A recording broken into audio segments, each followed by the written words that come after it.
Welcome to another episode of the Deeper Than Know podcast. We have Jamie Buttars Yes. on here. Welcome, Jamie. Well, thanks for having me. Yeah, I'm super excited to get to know you a little more. 2-hour drive, but Yes. it was good. Good. Did you listen to any good podcasts? Get any work done? Yeah, I have a buddy who just started a podcast. So Okay. I started listening to some of his stuff that he started doing. That's where any of those drives, I'm like, I can make Mhm. this. I can learn something here. Yeah. But that's also something that I'm occasionally trying to avoid. That I don't need to always have to be progressing and learning something. We kind of have that tendency and drive. So, Jamie, give us a little bit of your background. Let's see. My background, I'm 48. I just turned 48 last month. And it was a struggle. All right. It was bad. But I dropped out of high school my sophomore year. I'm doing my third business right now. Okay. And this one's been amazing. Been going for 5 years. It's Cash Coffee and More in Cache Valley. And it's amazing. We do so much with mental health and a bunch of other things. My mental health struggles is what got me to where I'm at now. Uh-huh. So, I used to be very angry inside. And so I just picked up my phone, called a therapist. He actually got me in that day, and it's changed my life around quite a bit. How long ago was that? About 9 years ago, 10 years ago. I started seeing a therapist maybe 2.5 years ago, and I'm like, I don't see why anybody shouldn't. Right. Like, it doesn't matter who you are, what you're doing, how happy you are. Like, for me, it was setting the target to the correct target rather than I want business, I want money, I want status. But it's like, but why do you want all that? Yeah.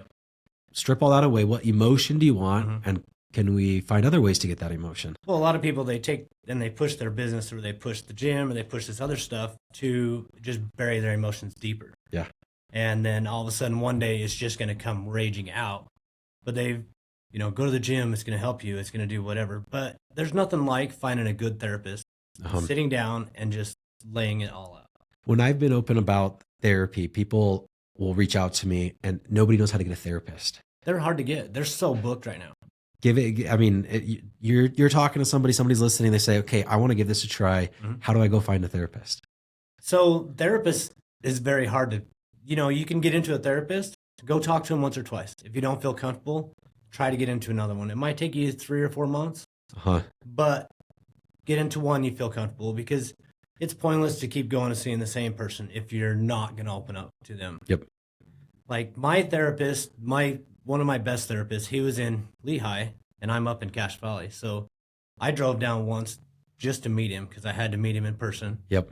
And I really liked him, and we did Zoom for over a year, and then he got a different job. And how did you find him? Google? Somebody recommended him off of Facebook. So people always ask me somebody just asked me, and they live in somewhere in Salt Lake. Like, I go to a guy in Pleasant Grove. Like, you're not going to want to drive down here. And honestly, I haven't gone in 2 months because I'm going to switch it up. Yeah. I like switching it up every so often, get somebody else's point of view, even though I like this guy a lot. Right. But yeah, but they're like, I want to go to your therapist. I'm like, I don't. And how I found a therapist was just Googling it and then talking to him and just having a meeting. That's how I found my first one. But it was scary. It's like, how do you find you're like, what? Yeah. I Googled him. He was less than a mile from where I work. I went and I told my boss, I says, hey, I found me a therapist. I got an appointment at 3:00. And he's actually the one who says, hey, you probably need a therapist. And so he got me in that day. He had a cancellation, got me in that day. And I went to him for 2 years probably. And then I started a business and some other things. And then instead of being a therapist, he turned into some kind of a business coach guy. A life coach, yeah. And business. I couldn't do it. I'm like, I'm not here to talk about my business. Yeah. I'm here to talk about my issues. Yeah. So he was changing it, but you didn't like the change. And so then I went a while without a therapist, and it drove me nuts. But one thing therapy taught me is how to take responsibility for my own crap. When you can take responsibility for your own stuff, it's like, it makes life so much easier. Yeah. When you're constantly lying or constantly BSing your way through everything, it's hard because you can't remember what you're BSing about. Yep. And you need somebody else, kind of that third party, to be like, hey, I see what you're feeling, and they'll validate and accept that. But can you look at it from this other point of view? And you're just like, oh, that was there. That was obvious. How could I not see that was me? And I think that therapy is great. And again, we were talking a little bit about psychedelics. I think psychedelics are great to show you all your shit that you're there. Yeah. I have but never you don't really personally fix tried it. But my last therapist, the one that I really liked, I told him the different things I wanted to do. I wanted to go into one of those pods that The Indian tent things? No, the pods that are completely dark and you're... Oh, yeah, the sensory... deprivation tapes? Yeah, they have one down the street here if you're in town. I told my therapist I was going to do that, and he's like, are you sure? Like, are you actually going to be able to sit in with your own thoughts for 45 minutes or half an hour? I says, I don't know, but I'm going to figure it out. And I went to the one we have up in Cache Valley. Okay, you guys do have It wasn't what they have a pod, but it's not... You're like floating in salt water, right? Yeah. I've tried it once. You're floating in salt water. I fell asleep. It's pretty... Yeah. But it was... I could see light. I could see everything. Yeah. I could hear what was going on. And so that's not what I was after. So, like, it was good for my muscles. Got rid of my soreness. You know, got me to relax for a minute, but it wasn't... That's how I felt was too. I was kind of just like, this is relaxing, and I fell asleep. And then I was like, I just paid $50 for a nap in salt water. Yeah. Like, and what? I was very disappointed because it wasn't what I was after. You know, so, and then I told him I wanted to do a microdose of mushrooms. And so he explained mushrooms. Like you have say you have a ski hill and you have this spot that you can just haul butt down. And so when you get mushrooms, it's like putting a brand new thing of snow over top. Yep. And then you got to literally read this because it deactivates the default mode network, kind of that outer layer of the brain that controls the ego. Right. So your brain is now finding different connections. Right. I have personally never done it, but I've always wanted to try it. And like he was talking about ayahuasca, I've always wanted to try that too. They say you got to be very careful where you go to actually do that. It's all about set and setting, because you can, anyways. And the other thing that you can, if you're interested in getting started with one, and I just got this prescribed to me in the last 2 months, ketamine. So you can go to clinical settings, and it's a psychedelic, and it's an IV or an intramuscular shot.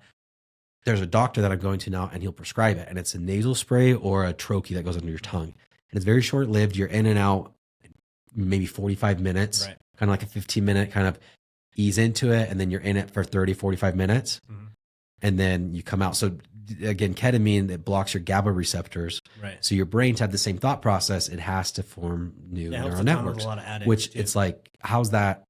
It's really good for you, at least in my perspective, because I can look at the same thing and it forces me neurologically to look at a different point of view, which I think is just very, very healthy. Yeah. And I've never really, I've heard about ketamine. I know some people who do the ketamine, but I've never personally looked at it for myself. And like, I'm around a bunch of, like, we do a lot with recovering addicts, recovering alcoholics and stuff like that. And so stuff like that, like, I've never really been attracted to.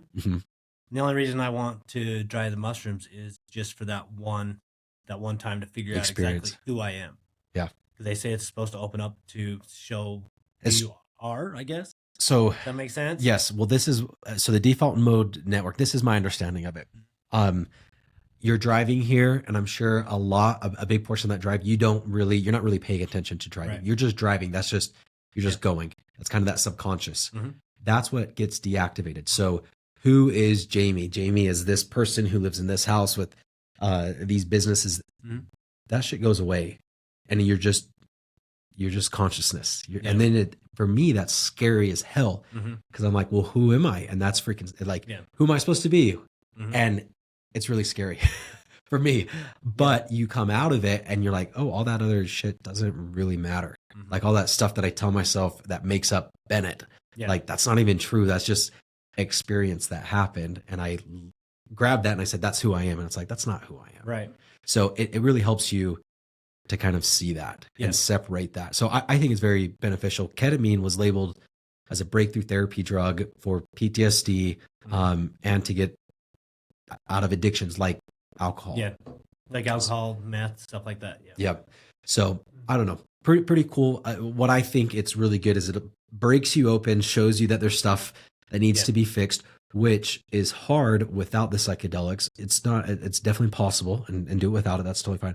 But it kind of forces, but it doesn't heal you. It just breaks you open. And then that's when you integrate it with therapy or whatever you're doing. But just let you kind of see the person in the mirror that you're actually supposed to see, not the one you believe is standing there. Yes. Does that make sense? Like, yeah. So Adam, who just left, he talked about his experience, and he said the shaman, before it was administered to him, they said, this is going to be 10 years of therapy in 20 minutes. And he goes, it killed me.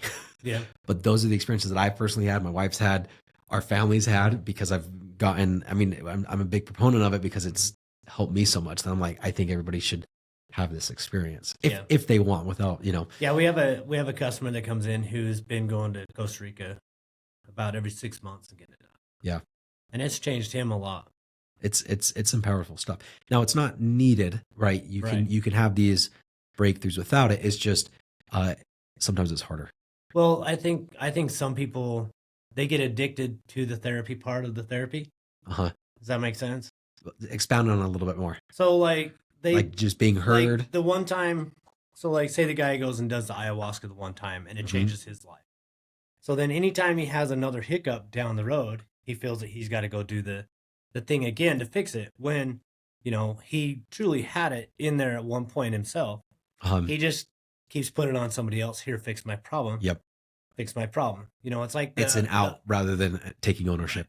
It's like the Oz Principle. Did you ever read that book, The Oz Principle? So what Oz? The Oz Principle. Okay, no, I haven't. It kind of reflects life as the Wizard of Oz. Okay. You have Dorothy, you have the lion, you have Scarecrow, you have all this stuff, and they got to go to the wizard so they can get home, and so they can get a brain, so they can get a heart. I can't remember exactly what all they get, but they make it all the way there, and then the wizard's like, I can't help you. Like, you had it inside you the whole time. But too many people were so focused on everybody else fixing their problems that they don't look deep. It's on the inside. So. Yeah, I listened to this meditation. No, I don't know if it's meditation. More philosophy. And like the Buddhist and the Zen teachings, it's all about like, teach me what you know, Zen master. And the answer is always, there's nothing. The answer is nothing. There is no answer. Yeah. Like there's nothing there. There is no magical pill that you just got to let go. And like, life is what it is. Go with the river. Don't try to freaking control it. And what is the magic pill to fix me or to fix that? That's like a therapist. If you go to a good therapist, they hardly even talk. Yeah. They just like point you in a direction. Like they're asking some questions. They ask this, and then they expect you to figure it out on your own. They already know the answer. They just want you to figure it out yourself, because you'll heal so much faster if you figure it out on your own than if they tell you what the answer is. Yeah. What was most people, like I said something about therapy on a podcast, and it was a larger podcast. I was a guest, and then he said, well, I've never had anybody admit to seeing therapy. And I'm like, I think that's weird. Yeah. It is what it is. No judgment on it, but why have you never had anybody admit, and I'm kind of asking myself that question. I'm open to it because I think that it helps other people, and people have expressed gratitude for me being open. What was it with you that made you feel comfortable saying, I see a therapist, when we have the stigma of men don't do feelings? The dude feelings. After it started changing my life, after I started doing a lot better for myself, a lot better for my family and everything else. And then like the last 5 years that we've been doing my coffee shop, we deal with mental health a ton. And even before that, I'd tell people, go talk to a therapist. Go talk to a therapist. Like, your life will change. Was there any resistance when you first started doing that and accepting and saying, hey, I'm a guy, again, that we're attaching it to our ego now, whether it's good or bad. I'm a guy that sees a therapist. That's what the first time somebody says you should go see a therapist, you're like, this is bullshit. Yeah. Like, I don't need to see a therapist. Guys don't see therapists. They're just told to bottle it up, cowboy up, man up, whatever you've told your whole life. And then finally, like, I just hit that point, like, where something's got to happen. Like, I was angry inside. I could put on a really good front, but I was just pissed off. And at the time, I coached Little League football, and I was like, not taking it out on the kids, but I was kind of just angry and like, oh, we're running today. You guys pissed me off. We're running, And so after therapy, it made me better to work with, maybe, a lot better coach, a lot better. But what was the click? Now you're seeing a therapist, but to be upfront and tell other people to see therapists, like, was there any resistance to accepting that and also promoting it? There wasn't resistance for me pushing it out, but everybody's got some resistance. Like, why would I go see a therapist? Well, it helps you. Like, I talk about therapy a lot. You saw the change and then you pushed it out, and there wasn't really any resistance. No. Okay. That's awesome. 9 years. And then tell me why you got into mental health and how you've attached Cash Coffee with mental health. And I didn't get into Cash Coffee for mental health, but we ended up being a safe place for people. And so why? Or how? How? So we're very veteran and law enforcement oriented. Okay. I'm very community oriented. So we have like 90% of our customers are veterans, law enforcement, whatever. So when they're having a bad day, they can come in and they can talk. And they can just hang out with people they like or that understand them. Because most vets and most people in general, they just want to be heard. Mm-hmm. And they just want somebody to talk to and feel comfortable to talk to. And you're talking about just your coffee shop. Mm-hmm. People coming in to have open conversations in your coffee shop. Yeah. Was that purposeful, or is that just the environment and people started feeling safe to express what they were going through, and then people that just kind started. of people started just feeling okay or feeling safe to be able to just talk. Uh-huh. And then we don't have customers; we have family. So you can walk in anytime and sit at any table and just talk to anybody. Uh-huh. Like it doesn't matter if it's your first time in there or you've been coming in there 100 times. You can sit and talk to anybody that's sitting there. That's awesome. Was that a conscious? I mean, that's a culture that you're creating, right? An mm-hmm. amazing culture. I can't go do that at Starbucks. I can't go do that at Dutch Bros. Was that a conscious decision to say, this is how I want to make it, or did it kind of just start happening because that's who you are? It just started happening. So we had a customer that he was an Army vet, and he ended up divorced and homeless. So I put him in my camp trailer for 3 months. He's probably the first vet that I actually helped out. Uh-huh. And then about a year later, he brought me the bullet he was going to use. Really? Yeah, if I want to put him in my trailer. That's an amazing story. And then one day I was sitting there making coffee, and my phone just blew up, like just ringing. So I finally answered it, and it was this lady, and she's like, "You need to come now." Uh-huh. Like, my husband, we won't say his name. My husband's not doing very well. And I'm like right now, because I'm busy. And she's like, "Yeah, right now." So I said, "Okay, I'll be there in a sec." Ran out, got in my truck. They live a mile and a half from my house, or from this coffee shop. So I run down there, and she's got her backpack just clinched. Well, his backpack. So his wife is his whole world. And they got in a fight, and she says, "I'm done. You got to go." So he grabbed his gun, threw it in his backpack, and he's like, "Hey, I'm leaving. Like, I'm leaving." So he left, and luckily she got his backpack away from him. And with the gun in it. With the gun in it. And they live like a block away from the river. And he was going to walk down there, and that was it. He was a Navy vet, 10 years. And plus he was a raging alcoholic also. And so I got the backpack away, and when I got there, he was just shaking, just violently shaking. And finally got the gun, got away from him, put him in my truck, locked it in my truck, talked to him into actually leaving, getting in my truck. So we got in my truck. We drove around for about an hour. And I'm trying to think, what the hell am I going to do with this guy? Like, everywhere I called, they're like, bring him in tomorrow. I'm like, he's not going to make it until tomorrow. Yeah. So I just ended up calling some other vets that I know, and we all went down to the store. We all just sat and talked to him for about 3 hours. He ended up staying with one of the vets for 2 or 3 days, and he's doing really good now. We got him into a therapist. He started taking some medications. He doesn't drink anymore, and this was a few years ago. That's awesome. And so we actually have a gun safe. So Liberty Safe's got us a gun safe. Well, we had a gun safe before, but Liberty Safe's got us a bigger gun safe. They're in the coffee shop. So we actually store people's weapons when they don't feel comfortable. We have free gun locks for people who need them. That's awesome. And so, yeah, it was pretty crazy. We've had a few of those moments. So when this guy's wife called you, had you gone through an experience similar to that in the past, talking to somebody that was on the edge? Not that close. And but you rose to the occasion. You just showed up. You didn't know what you're gonna do. No, you're just like, I'm gonna figure this shit out. Yeah, you have to. Like, you care about people, even though you don't really know them. You've served them coffee or once or twice. So I have an Army Ranger buddy. He's awesome too, and I've met him by serving him coffee. And so one day, for the last 4 years, I've worked another job besides my coffee shop. So I was sitting at work, and I got a message, and it says, "Hey, can you talk?" I said, "Well, of course." And so I called him because he hadn't called me, and when you get a message like that, it's a little different. Yep. And so I got talking to him, and he had some issues with his wife. And so I just talked to him for about 45 minutes. I'm like, you can't call your family about this because they're going to pick sides. This is, because like, her family here's her side, your family here's your side, and they just hate each other. Yeah. Like, you got to have somebody in the middle. And I'm like, this is what you got to do. let's talk about this. Let's go through this. And, kind of related it to my relationship, that I'm in now.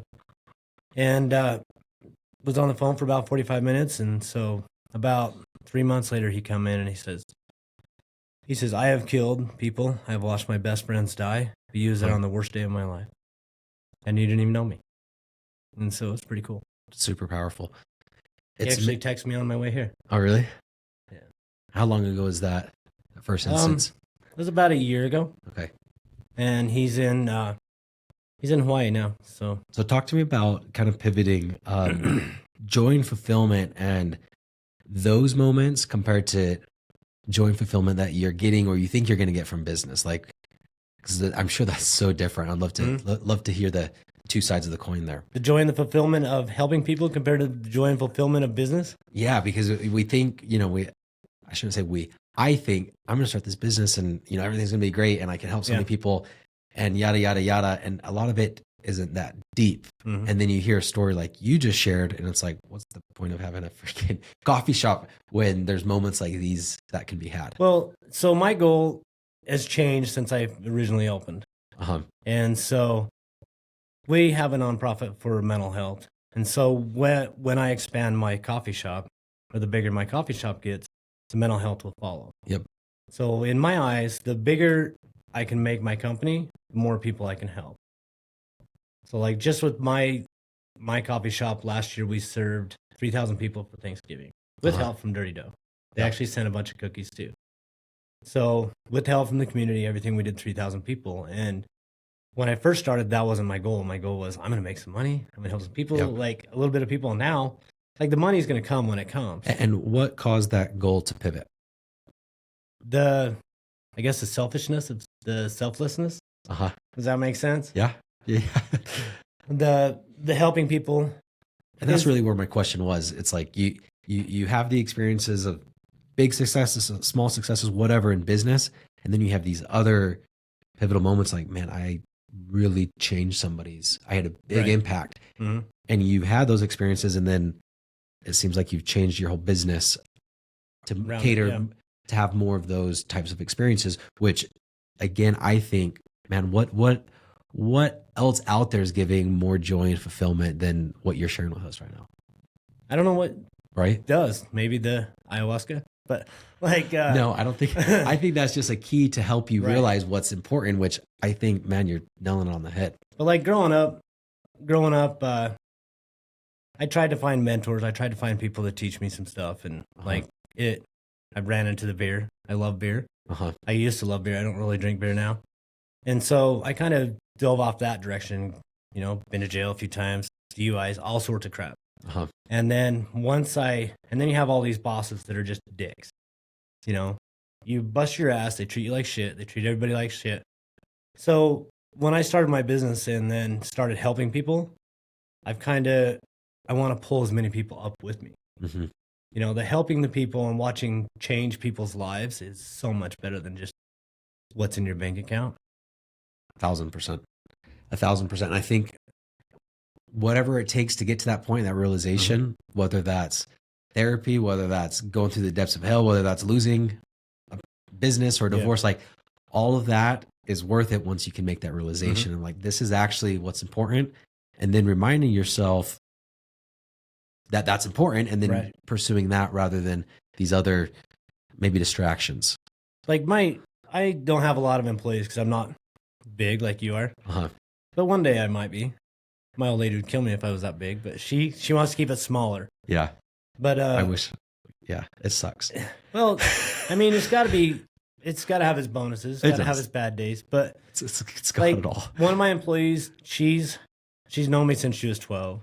And I never knew who she was, really. And so she's an amazing worker. And she told me one day, she's like, this is the longest I've ever had a job. And you're going to have to like kill me. I'm going to have to get in a car wreck before I'm going to go anywhere. She's like, I love it. Doing. Yeah. That's so satisfying. And then my other one's my nephew. He's been there 5 years. He loves it. And I'm like, one of these days, you're both going to have your own store. Yeah. So, I mean, we're working on a bunch of different things to grow and get them their stores that they want. And yeah, I think, for me, I can relate to that and feel that a lot. Like when you're like, when an employee is loving their work and their life, and you're like, oh, I had a little impact on that. Like I helped that a little bit. That's what makes all the stress. You're like, okay, maybe it was worth it. And then when people just run into you at Walmart, or not Walmart. So about 6 months ago, I was walking out of the Maverick. And literally anymore, it takes me 20 minutes to get out of Maverick because everybody in Cache Valley knows me anymore. Yeah. I go walking out, and it's actually this shirt on the back that says "Will not comply." And I turn and walk out, and the guy's like, "Hey, I love your shirt." I'm like, "Oh, thanks. I know where you can get one." And I turn around, and he's like, "Oh, I've been in that place." And so I walked up and was talking to him. He's like, "You guys saved my life." And I'm like, "Well, what do you mean?" He's like, "I was going to bring my gun to you, about 6-8 months ago. But I never did, but I knew it was there." Yeah. And so he got a picture, and he's like, "I am doing so much better. I've done this and this and this." I'm like, "Oh, I'll take a picture," because he asked for a picture. And I says, "Yeah, you're not going to do anything with it." And he's all, "One day." Yeah. One day. He's all, "You guys do some amazing things." And it's pretty cool. That's awesome. I mean, the impact that you had, you didn't even know you had the impact. Right. Because all he needed was to know that there was somebody that would help him if he needed it. And that was enough for him. Yeah. That's awesome. That's awesome. Other than kind of going back to the beginning, you spoke about therapy and you've been doing that for 9 years. Is there any other daily, weekly, monthly habits or rituals that you do to help? I guess for you, it was kind of keep the anger at bay or whatever other mental health struggles. Well, with me, I don't really have the mental health struggles anymore.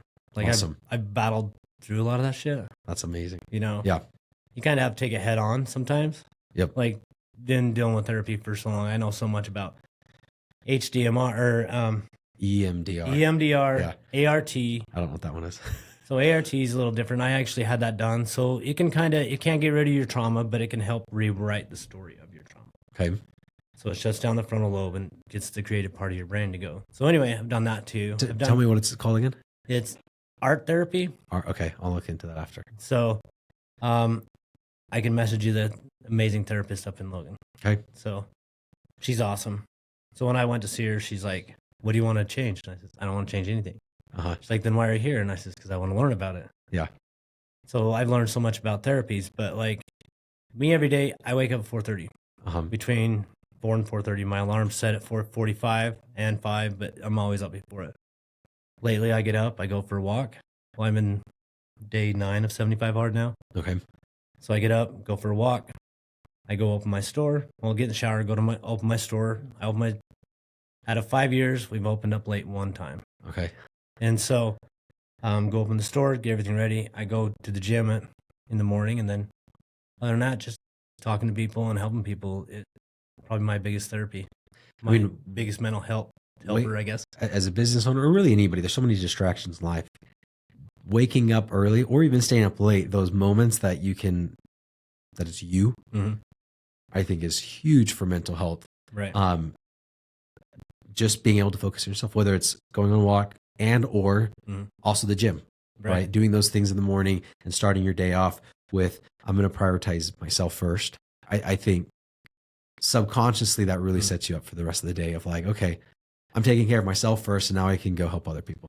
Well, a couple years ago I did, so I've tried 75 hard 10 times, and last year I actually completed it. And so my boy, he's 23 and he works nights. And so what I would do is I would walk in the morning, and then the nights that he didn't work, I would wait and do my walk at night. So we could actually go for 45-minute to an hour walk and catch up. And it was really good for us to just spend time together. Yeah. I think more people should spend more time with their kids, their loved ones, Oh, 100%. I think was the biggest regret when you ask, I don't know, some study, but it was not spending enough time with their loved ones. Right. That's what people regret. Not, oh, I wish I would have worked a little bit harder. I wish I would have had a bigger house. I wish I would have had a bigger company. Doesn't seem like those things are coming up. So last question for you, Jamie. What is the legacy you want to leave behind, and how do you want to be remembered by it? So I want to leave a legacy for my kids and my grandkids. Okay. And I want them to be able to help more people as they get older. So really paving the way for the future generations. Yes. What does Ed Millett say? You can change your family tree. Yeah. That's what I want to do. Awesome. I like that. Where do guests connect with you and with your business? So, cashcoffeeandmore.com is our website. Cash Coffee on Facebook. Cash Coffee and More on Instagram. And then my personal is Jamie Buttars on Facebook and Instagram. Okay. Awesome. Well, I appreciate your time. Thanks for driving down here. It was great talking with you. Thanks for having me. This is pretty cool. I enjoy these. These are pretty fun. Yeah, it was fun. Thank you. Thanks. All right.